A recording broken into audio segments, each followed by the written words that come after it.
여러분 안녕하세요. 여러분은 스마트폰의 뒷면을 두드리는 것만으로 원하는 앱과 기능을 실행할 수 있다는 것을 아시나요? 이번 시간은 굿락 앱의 레지스타를 이용해서 갤럭시만의 놀라운 기능을 활용하는 방법을 알아보겠습니다. 갤럭시 전용 앱인 이 굿락은 구글 플레이 스토어에서는 설치할 수가 없고요. 갤럭시 스토어에서만 설치가 가능합니다. 갤럭시 스토어 들어가셔서 굿락으로 검색하시면 바로 다운로드 받을 수 있죠. 자, 설치하겠습니다. 굿락을 설치하면 이런 배지가 나오게 되는데요. 이 굿락을 설치한 다음 레지스타라는 기능을 다시 한번 설치를 하셔야 이용을 할 수 있습니다. 자, 일단 굿락으로 들어갑니다. 그러면 테라스, 갤럭시 꾸미기, 편리한 갤럭시 세 가지가 나오는데요. 편리한 갤럭시로 들어갑니다. 자, 그러면 여러 가지 기능들을 다운로드해서 설치를 할 수 있습니다. 여기서 레지스타라는 기능을 설치하시면 굿락의 레지스터 기능 이용할 수 있습니다. 이 굿락은 굿락 자체의 기능으로 이용하는 게 아니고요. 굿락을 통해서 이런 다양한 기능들을 설치를 할 수 있는 거죠. 자, 이번 시간에 배울 레지스터 다운로드 하겠습니다. 자, 그러면 여기에 설치가 되어 있죠. 자, 이 레지스타는 나오지 않는 분도 계실 건데요. 갤럭시의 OS인 원 UI가 5.0 이상만 이용할 수 있습니다. 본인 스마트폰의 원 UI를 확인하는 방법은 설정 들어가신 다음 휴대전화 정보로 들어갑니다. 그 다음 소프트웨어 정보로 들어가세요. 그러면 본인 원 UI 버전을 확인할 수 있죠. 여기 있는 버전이 5.0 이상일 때만 이용할 수 있고요. 그 이하 버전에서는 레지스타 기능은 이용을 할 수 없습니다. 자, 제가 쓰는 또 하나 핸드폰이 S10인데요. 이 갤럭시 S10의 경우는 출시한 지가 4년이 넘었기 때문에 휴대전화 정보에 가셔서 소프트웨어 정보에 보시게 되면 원 UI 버전이 4.1이라고 나오죠. 이 경우는 레지스터 기능을 설치할 수는 없습니다. 자, 그 다음은 이 스마트폰은 보급형 스마트폰인 갤럭시 A32 기종인데요. 이 스마트폰은 출시가 된 지 4년이 되지 않았기 때문에 원 UI 5.0을 지원을 합니다. 자, 설정 들어가신 다음 휴대전화 정보 들어가시게 되면 소프트웨어 정보라고 나오죠. 자, 여기에 보시게 되면 원 UI가 5.1이라고 나오죠. 자, 이 경우에는 설치해서 이용을 할 수가 있겠죠. 보급형 스마트폰, 플래그십 스마트폰 상관없이 원 UI가 5.0만 설치되면 다 이용을 할 수 있습니다. 원 UI 5.0이 설치되지 않으신 분들은 소프트웨어 업데이트 들어가셔서 다운로드 및 설치를 눌러주시면 원 UI가 어디까지 설치되는지 확인할 수가 있습니다.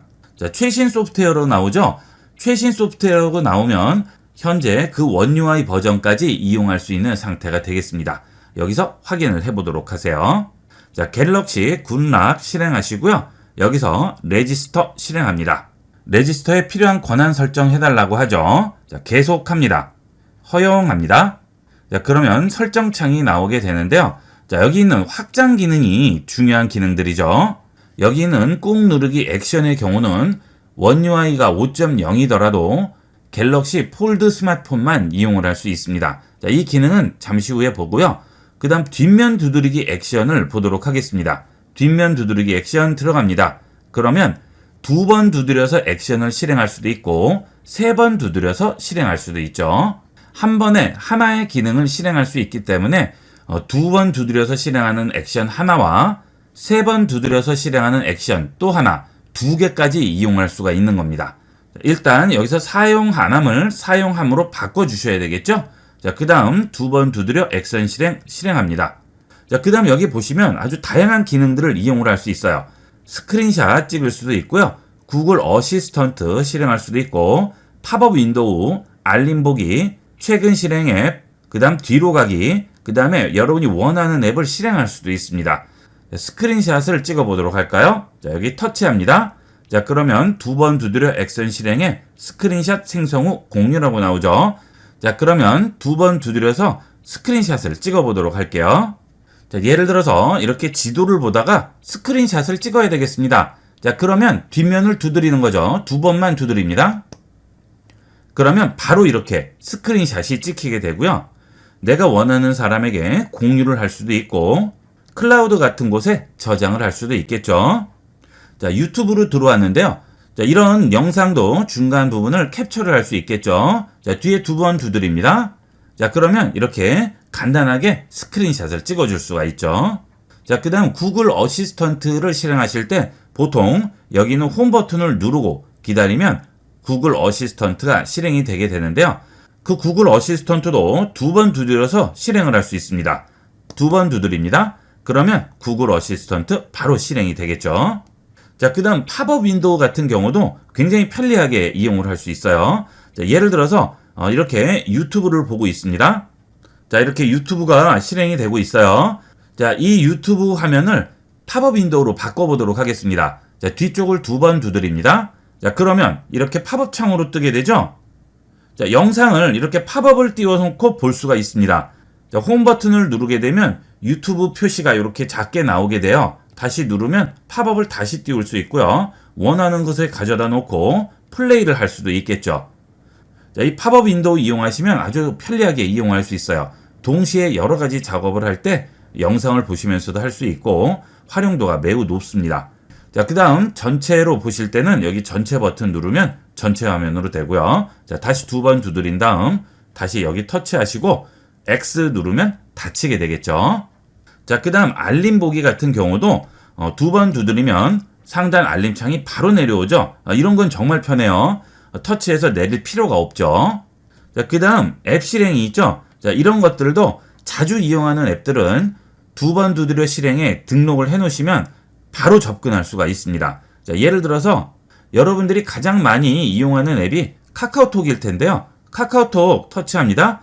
자, 그러면 뒷면을 2번만 터치해주면 바로 카카오톡 실행되죠. 홈 화면에서 카톡 찾고 터치해서 들어갈 필요 없이 간단하게 2번 터치로 카톡에 접근할 수 있습니다. 자, 그 다음 다른 기능들은 그때그때 바꾸면 되겠지만 앱 실행의 경우에는 다른 앱으로 바꿀 경우 우측에 있는 설정 버튼을 누르시고 여기서 다시 바꿔주셔야 되겠어요. 자, 그 다음에 급하게 또 이용하는 기능은 뭐가 있죠? 카메라죠. 급하게 사진을 찍어야 되는데 사진 찍기 위해서 카메라 앱 실행하고 복잡합니다. 자, 그럴 때도 2번을 두드려서 간단하게 카메라를 실행할 수 있습니다. 자, 카메라 선택합니다. 자, 그러면 뒷면을 2번만 두드리면 바로 카메라 앱이 실행되게 되겠죠. 자, 이렇게 2번 터치해서 카메라를 실행했을 때의 장점은 잠금 상태에서도 뒷면을 2번만 터치하면 카메라 앱을 실행할 수 있습니다. 여기 있는 액션 감지 제한 기기 잠김이라고 되어 있죠. 자, 여기에서 기기 잠김을 꺼주시게 되면 스마트폰이 잠겨 있거나 켜져 있거나 상관없이 뒷면만 두드리면 바로 카메라 앱을 실행할 수 있습니다. 빠르게 카메라를 이용해야 할 경우에는 아주 편리하게 이용할 수가 있겠습니다. 자, 그 다음은 3번 두드려 액션 실행이죠. 앞서 말씀드린 대로 2번 두드리는 거 한 가지밖에는 등록을 못하기 때문에 2번과 3번을 따로 지정을 하게 되면 2가지 기능을 적용할 수가 있죠. 자, 이번에는 3번 두드리는 액션은 팝업 윈도우로 실행을 해볼게요. 그러면 2번 두드리면 카메라고요. 3번 두드리면 팝업 윈도우죠. 자, 홈 버튼 누르고요. 자, 이때 2번 두드립니다. 그러면 바로 카메라가 실행되고요. 3번 두드려 볼게요. 그러면 카메라가 팝업으로 바뀌게 되겠죠. 자, 그러면 이번에는 카톡이 실행된 상태에서 3번을 두드려 볼게요. 하나, 둘, 셋. 그러면 카톡도 팝업 창으로 이용을 할 수가 있겠죠. 이런 것들은 꼭 활용해 보세요. 자, 그 다음 그 아래 보시면 민감도라고 나오죠. 자, 이 민감도는 터치를 할 때 민감도가 되겠습니다. 민감도를 낮추게 되면 세게 두드려야 적용이 되니까 민감도는 중간 이상으로 올려주는 게 좋겠죠. 저 같은 경우는 주로 민감도를 제일 높게 설정을 하는데 혹시나 잘못 두드려서 실행이 될 수도 있으니까 불안하신 분들은 중간으로 설정을 하시면 되겠습니다. 자, 이게 두드리기 액션이 되겠고요. 그 다음에 측면 버튼 길게 누르기 액션이라고 있죠. 자, 이것도 켜주시게 되면 여기 있는 측면 버튼을 눌렀을 때 실행되는 것들을 다양하게 지정을 할 수 있어요. 자, 손전등 켜기 끄기라든지 자동 회전, 음소거 이런 것들 전부 지정이 가능하죠. 손전등을 켜고 끌 때 어떻게 하시죠? 위쪽을 내려서 다시 내린 다음 손전등 켜시고 하시는데 그럴 필요 없이 측면 버튼 눌러서 간단하게 손전등 켤 수 있습니다. 자, 손전등 켜기 끄기 터치하겠습니다. 자, 그러면 이제 측면 버튼을 누르고 잠시 기다리면 손전등이 켜지게 되겠습니다. 자, 누르고 기다려 볼게요. 그러면 손전등 켜졌네요. 자, 이런 식으로 간단하게 켜고 끌 수가 있죠. 자, 다시 누르고 기다립니다. 그러면 손전등 꺼졌죠. 자, 급하게 이용하실 때 이 손전등 켜기 끄기 굉장히 편리해요. 꼭 이용해 보도록 하시고요. 여러분이 자주 이용하고 빠르게 이용하는 그런 기능들에 적용을 해 놓으시면 편리하게 활용할 수가 있겠습니다. 자, 그 다음은 갤럭시 폴드의 경우에는 화면 꾹 누르기 액션이 따로 적용이 됩니다. 자, 들어가 볼게요. 자, 사용하기 누릅니다. 확인합니다. 자, 이 꾹 누르기 액션도 다양한 기능이 제공이 돼요. 팝업 윈도우라든지 음소거, 자막, 알림, 뒤로 가기, 최근 실행 앱 이렇게 나오죠. 이 폴드에 꾹 누르기 액션이 있는 이유는 폴드의 경우는 이렇게 스마트폰을 양손으로 이용을 하시게 되죠. 자, 예를 들어서 유튜브를 보도록 하겠습니다. 이렇게 유튜브를 보고 있어요. 이 상태에서 볼륨을 조절해야 되겠습니다. 그러면 터치해서 꾹 누릅니다. 볼륨 조절 나오네요. 여기서 간단하게 조절을 할 수가 있겠죠. 폴드에서는 이 꾹 누르기 기능이 있으면 굉장히 편리하게 이용을 할 수 있습니다. 자, 그 다음 팝업 윈도우 같은 경우에도 꾹 누르기 이용하면 좀 더 편리하겠죠. 자, 예를 들어서 이런 내비게이션 앱을 이용을 하다가 화면을 꾹 누릅니다. 그러면 이렇게 바로 팝업으로 띄울 수 있죠. 원하는 곳에 가져다 놓고 이용을 할 수도 있고요. 메시지 앱 같은 걸 이용을 하시다가도 꾹 누르고 기다립니다. 팝업으로 바로 뜨죠. 이렇게 원하는 곳에 가져다 놓고 이용을 할 수가 있겠죠. 폴드를 이용하시는 분들은 이 꾹 누르기 액션 꼭 이용해 보도록 하세요. 자, 이렇게 해서 레지스타의 편리한 확장 기능에 대해서 자세히 알아봤습니다. 일일이 터치해서 이용하지 마시고요. 간단하게 뒷면 터치만으로 원하시는 기능은 빠르게 이용해 보도록 하세요.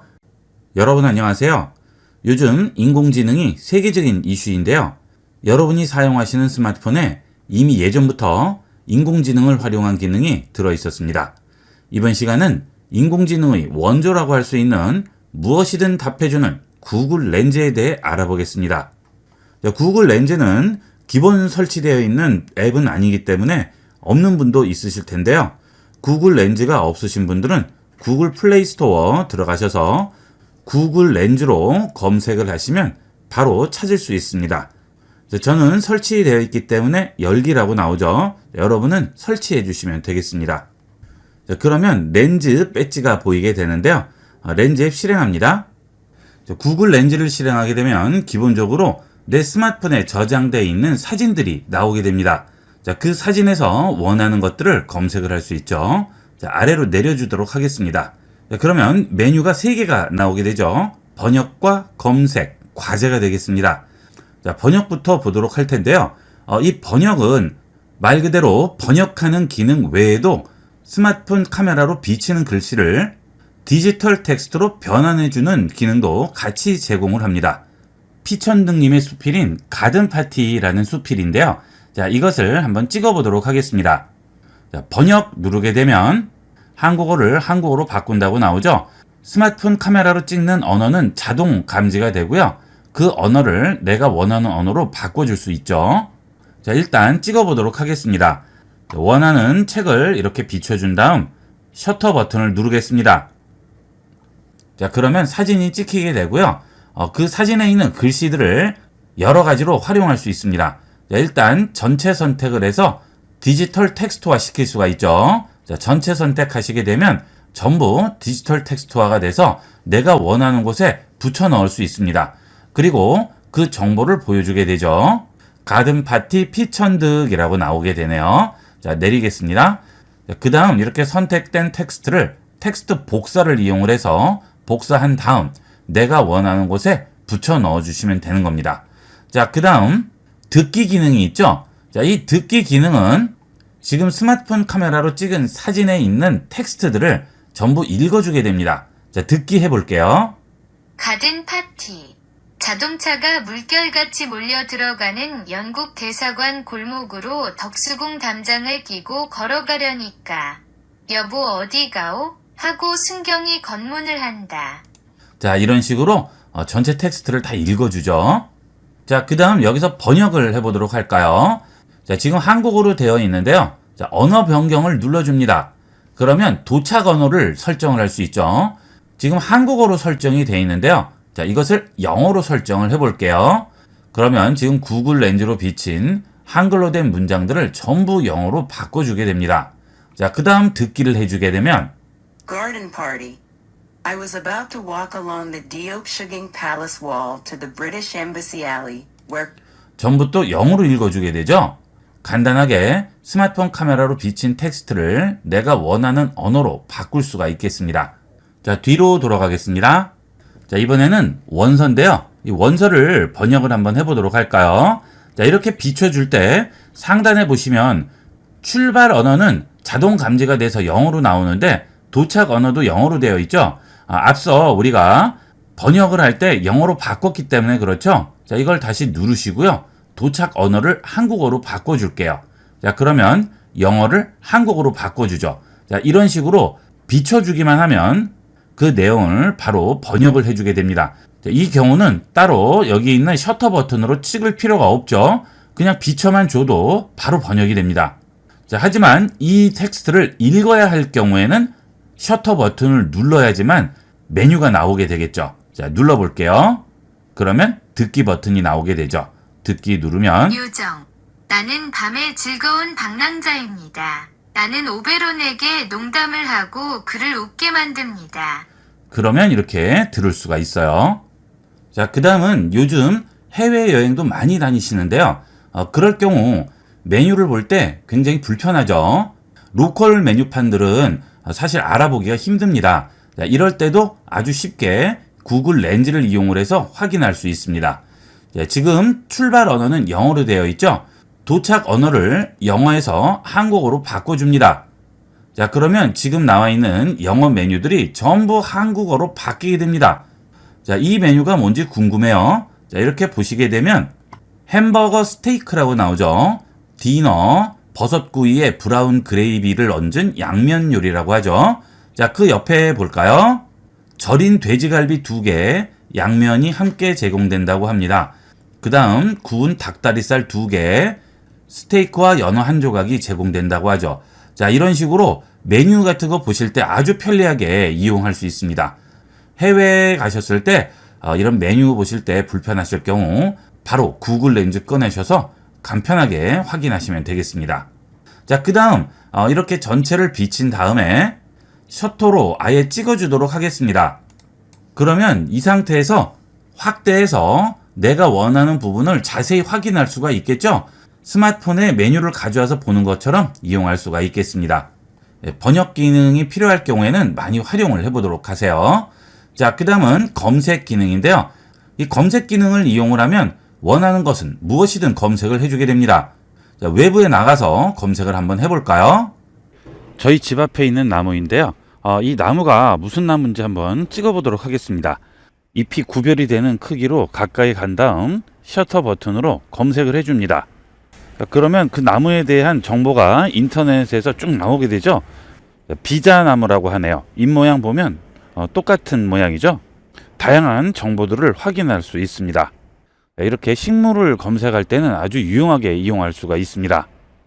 자, 이번에는 자동차도 검색을 해볼까요? 자, 자동차의 일부분만 찍어도 제대로 나오는지 보도록 하겠습니다. 자, 이렇게 해서 찍어줍니다. 자, 앞바퀴인데요. 앞바퀴만 찍어도 검색이 될지 찾아보도록 하겠습니다. 자, 기아 소렌토라고 하네요. 자, 뒤쪽으로 가서 차종을 확인해 볼까요? 여기 보시면 소렌토라고 나오죠.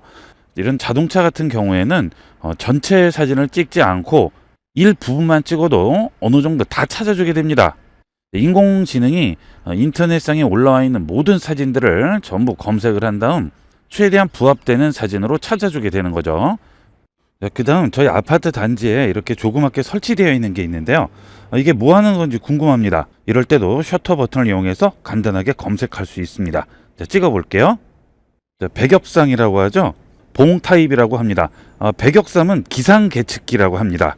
자, 이렇게 주변에 사물도 궁금한 것이 있을 경우 간단하게 그 이름이라든지 용도도 확인할 수 있습니다. 자, 그 다음 내 스마트폰에 있는 이미지로 검색을 해보도록 하겠습니다. 자, 스마트폰의 이미지로 검색을 하기 위해서 좌측 하단에 있는 이미지 버튼 누릅니다. 여기 있는 이미지 중에 원하는 이미지를 선택해서 바로 검색을 할 수 있죠. 자, 새를 한번 검색을 해볼까요? 그러면 무지개 왕부리새라고 바로 나오네요.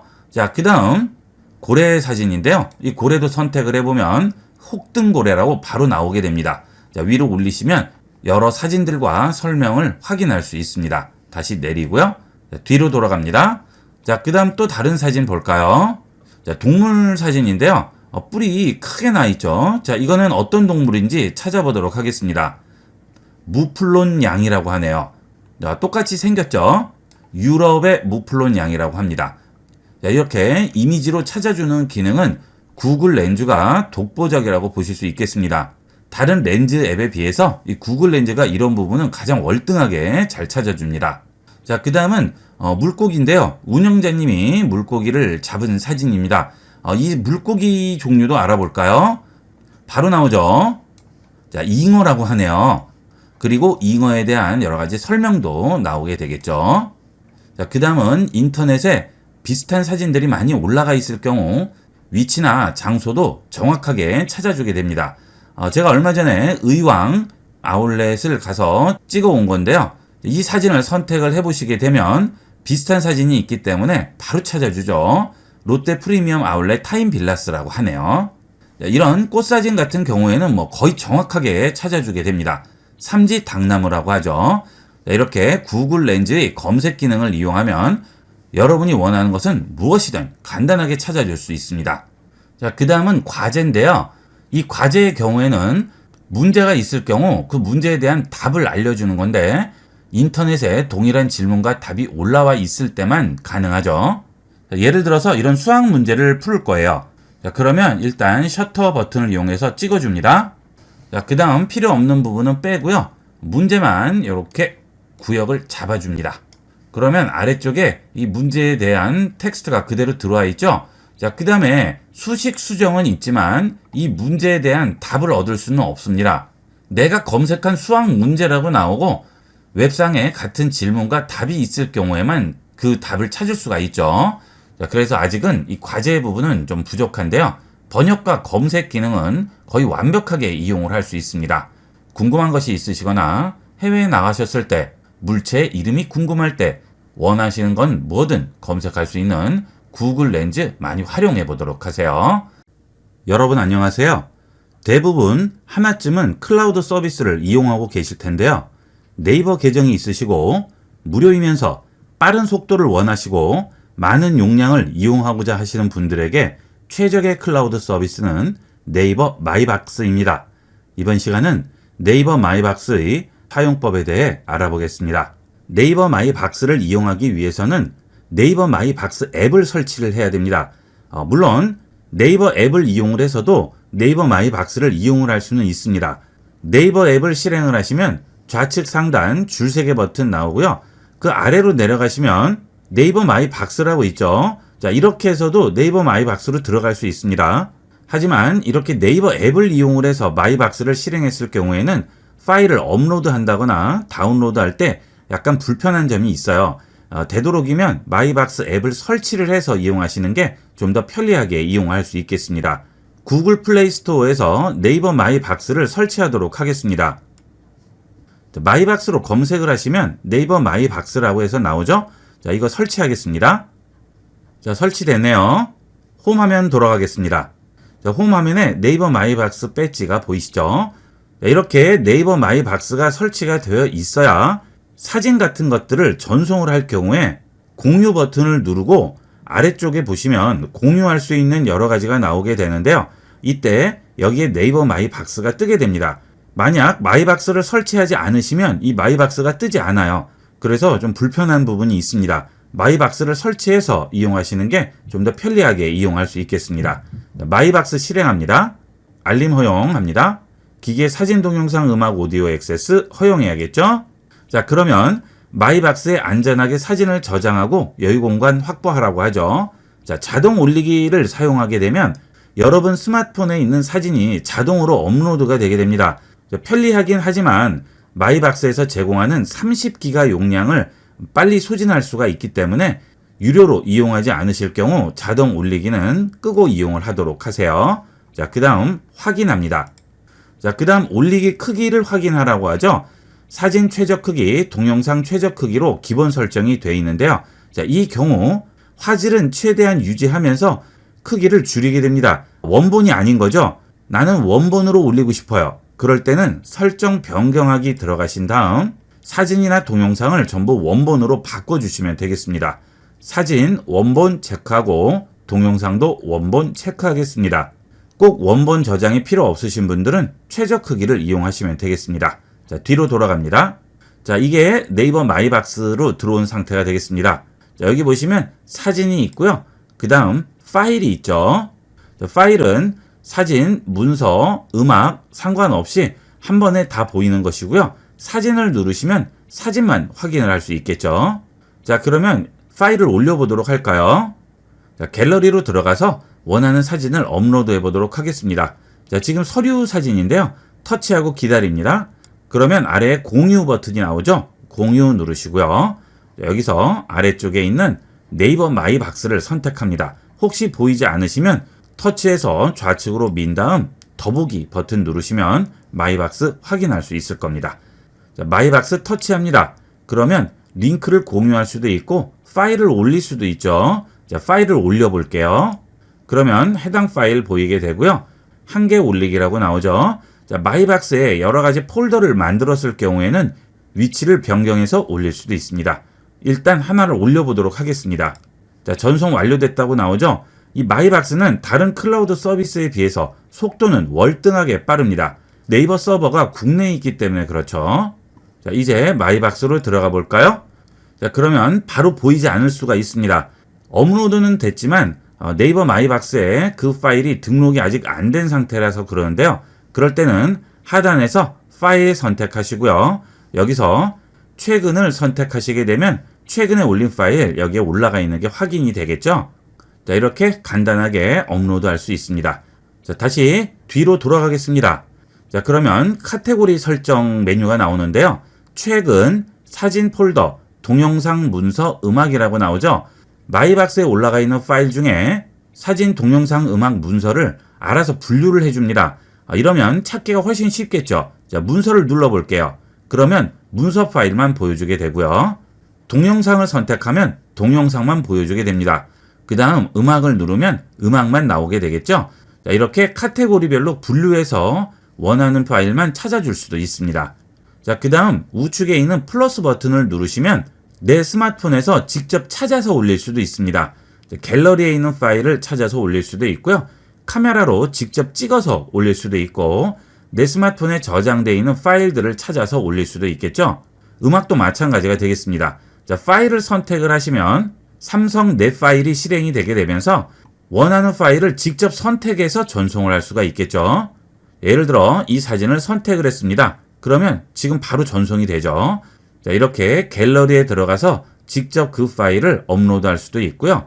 네이버 마이박스에서 내 스마트폰에 있는 파일을 선택해서 전송을 할 수도 있겠습니다. 자, 그 다음 우측 상단에 있는 사람 모양 아이콘 누릅니다. 그러면 계정이 보이게 되는데요. 이 네이버 마이박스는 한 사람이 여러 개의 계정을 가지고 있더라도 계정마다 공간을 제공하지 않고요. 사람 한 명당 30기가를 제공하게 됩니다. 그래서 여러 개의 계정을 이용하시는 분들은 각각 30기가씩 이용할 수는 없어요.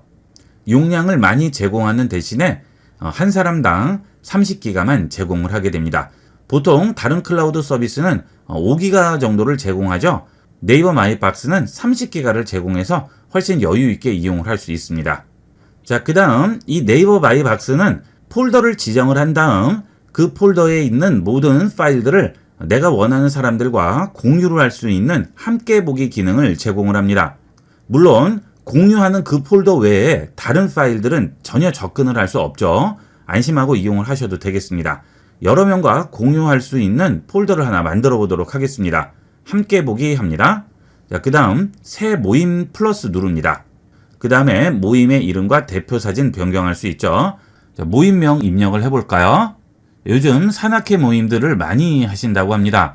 이렇게 산악회 가서 사진들을 다 찍으셨는데 그 사진들을 각각에게 따로 보내려면 굉장히 불편하죠. 자, 이때 이렇게 폴더를 하나 만들고 찍은 사진들을 다 올려두면 그 산악회 모임 누구나 들어와서 폴더 안에 있는 사진들 확인하고 내려받을 수가 있겠죠. 이런 기능들이 마이박스의 편리한 기능입니다. 자, 완료하겠습니다. 그 다음 초대하기 합니다. 자, 이제 이 링크를 모임에 참가할 사람들에게 보내주면 되겠죠. 문자로 보낼 수도 있고요. 메일이라든지 라인, 밴드, 카카오톡을 이용을 해서 이 링크를 전송을 하시면 되겠습니다. 자, 이 링크는 7일간만 유효해요. 자, 카톡으로 전송을 한번 해볼까요? 자, 선택하고 확인합니다. 그러면 이렇게 링크가 상대편에게 전송이 되겠죠? 그러면 상대편은 이 링크를 통해서 해당 폴더로 접근할 수가 있겠습니다. 자, 그 다음에 연락처로 초대할 수도 있죠. 자, 이 연락처 초대는 내 스마트폰에 있는 연락처에서 원하는 사람들을 초대할 수 있습니다. 허용합니다. 자, 그러면 스마트폰에 있는 연락처들이 전부 나오죠. 여기서 원하는 사람 선택해서 초대하기 눌러주시면 그 사람에게 초대 문자가 가게 됩니다. 자, 편리한 대로 이용을 하시면 되겠습니다. 자, 그러면 이제 사진을 추가해 보도록 하겠습니다. 자, 우측 상단 아이콘 또 누르시고요. 여기서 함께 보기로 들어갑니다. 자, 그 다음 내가 지정한 산악회 들어갑니다. 그리고 사진 동영상을 선택하세요. 그러면 사진 추가하라고 하죠. 우측 하단에 있는 플러스 버튼 누르시고요. 여기 있는 사진 아이콘을 터치해서 네이버 마이박스에 있는 사진을 추가를 할 수도 있고요. 내 기기에 있는 사진을 추가할 수도 있습니다. 자, 이런 기능들이 마이박스만의 기능이 되겠죠. 자, 기기 사진에서 바로 전송을 해볼까요? 자, 터치하고요. 터치하고 자, 이런 식으로 터치해서 전송을 해보도록 하겠습니다. 추가합니다. 그러면 4개의 사진이 선택됐다고 하죠. 완료합니다. 자, 모임에 사진 추가를 하면 마이박스에도 사진이 보관된다고 하죠. 확인하겠습니다. 그러면 사진이 전송이 되고 이제 그 모임에 있는 사람들은 해당 사진을 전부 확인할 수 있습니다. 자, 모임으로 바로 가기 해볼게요. 그러면 사진 동영상 눌러보시면 바로 사진을 확인할 수가 있겠죠. 자, 그 사진 선택하시면 사진을 이렇게 확인할 수 있어요. 자, 그 다음에 여기서 내려받기도 할 수가 있겠죠. 자, 그 다음 지금 이 화면은 갤러리 화면이 아닙니다. 네이버 마이박스에서 사진을 보여주는 화면이 되겠습니다. 여기에도 에디터로 들어가시게 되면 갤러리에서 사진 편집하는 기능이 여기도 있어요. 자르기라든지 보정, 모자이크 기능도 전부 가능하죠. 여러 명이 있을 경우 얼굴을 가려야 될 경우에 모자이크 기능을 이용을 해서 사각 누르시고요. 내가 원하는 부분만 모자이크 할 수가 있겠죠. 이것은 필요에 따라서 이용을 하시면 되겠습니다. 자, 그 다음 용량이 부족할 경우에는 이용권 구매를 이용을 해서 좀 더 많은 용량을 이용을 할 수도 있죠. 월 1,900원으로 80기가 이용을 할 수 있고요. 3,800원으로 180기가까지 이용할 수 있죠. 30기가도 사용하시다 보면 부족한 경우가 있습니다. 이럴 때는 용량을 좀 더 구매를 해서 여유 있게 이용을 하시면 되겠습니다. 자, 그 다음 네이버 마이박스에서 사진을 터치하고 기다리면 체크가 되게 되죠. 자, 이 상태에서 바로 내려받기를 누르면 내 스마트폰으로 저장이 되겠죠. 자, 그 다음 삭제를 하게 되면 휴지통으로 들어가게 됩니다. 그리고 공유를 누르시게 되면 이 네이버 마이박스에 있는 것을 또 다른 사람에게 전송을 할 수 있죠. 자, 이런 것들은 편리한 대로 이용을 하시면 되겠습니다. 자, 이 마이박스의 최고의 장점은 지인들 모임이라든지 가족 사진, 행사 같은 데서 찍은 사진들을 참여한 각각에게 다 보내기가 힘들죠. 이럴 때 이런 마이박스를 이용하게 되면 함께 보기 기능을 이용을 해서 여러 사람이 알아서 들어와서 사진들을 확인하고 내려받을 수 있게끔 하는 장점이 있습니다. 요즘은 모임 활동들 많이 하시는데요. 이런 식으로 활용해서 필요한 사진이나 영상들 많이 공유해 보도록 하세요. 이렇게 해서 이번 시간은 네이버 마이박스의 사용법과 편리한 기능들에 대해서 알아봤습니다. 이번 시간은 여기까지 하도록 하겠습니다. 감사합니다. 본 영상을 시청해주신 모든 분께 감사드립니다. 좀 더 체계적으로 컴퓨터 및 모바일 기기 사용법을 배우려면 www.ib96.com, ib컴퓨터교육.com을 추천드립니다. 그리고 저희 채널에 구독과 멤버십 회원으로 가입해주시면 좀 더 좋은 컨텐츠로 보답하겠습니다. 감사합니다.